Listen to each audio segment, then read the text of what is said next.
magacayga waa Axmed Naaji Cabdi Salaad waxaan joogaa caasimadda Galmudug ee Dhuusamareeb walaal ra'yigayga hadaan ka dhiibto arintan waxa waaye xaqiiqdii Dhuusamareeb ma ahan magaalo hadda magac laga bedelayo cusub haba mid loo bixinayo ma ahan ra'yigayga iyo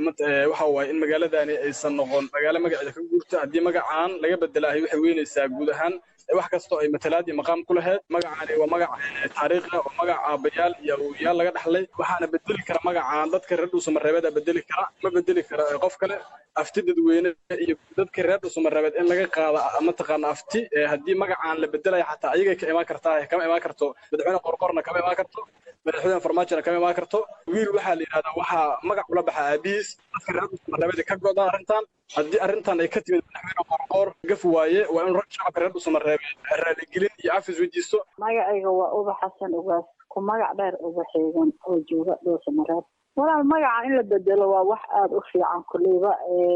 wax aniga ahaan ubax ahaan ilama xumo maadaama xoogay magacaas laga keenay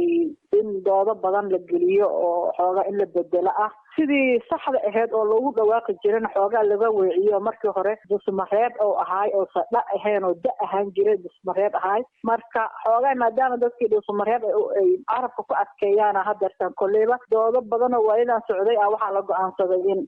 shirkan lagu soo aadiyo oo magaalada maadaama ay samo badan qaadatay oo wanaag badan ay qaadatay oo dadkii dhan samaheedii ay soo indhaha ku soo wada jeediyeen magacii waxa loo qaaday inuu yahay magaalo samadeeda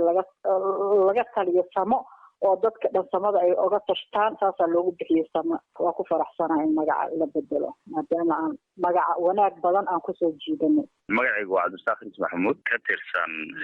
bulshada ku nool magaalada Dhuusamareeb magacan magaalada Dhuusamareeb in la bedelay shala waxay ina soo gaartay mar xilli galbihi ah oo la yiri waxa ku dhawaaqay madaxweynaha dowladda federaalka oo yiri magaalada Dhuusamareeb magaceedii aan bedelay wallahi arintaas markayna soo gaartay bulshadii iyo dad badan oo aqoonyahan oo markaas ku wada joognay reer Dhuusamareebna waxay nala noqotay fajac iyo wax aad looga yaabo sababtoo ah maanan sugayn in shirkii Dhuusamareeb ka socday uu dhalo in magaceedii iyo taariikhdeedii iyo inta facoy jirto wixii ku sumtanaa wax lagu baabi'iyo inay ka soo bixi doonaan laakiin waxaan ka sugaynay shir doorasho looga hadlayo aan Dhuusamareeb gooni u quseynay masiirkii dalka doorashadii sidii loo aadi lahaa uu yahay ujeedkiisu kuma qanacsan in magaca iyo taariikhdii facaweyneed ee Dhuusamareeb lahayd lagu bedelo magaca la garanay macnaha dhabta uu taagan Abdulqaadir Erkala la yiraahdaa dadka magaalada ku nool kula dhashana magaca la bedelayo horta shirka kama aan suugan magaca in la bedelo sababtoo magac soo jiray ahaa maadaama uu soo jiray hadda in loo bedelo aftii naga qaaday magaca horaan anagu lahayn aragtidaasna ma aqaano meeshay ka timid waxaan maleynaa aragtidaas oo ka soo jeednaa walaal in magaca la bedelo qaalina kamid waa way magaca mar walba anaga ma aan bixinin marka waa in afti la qaadaa markii la bedelayo ma aan qof inta iskala soo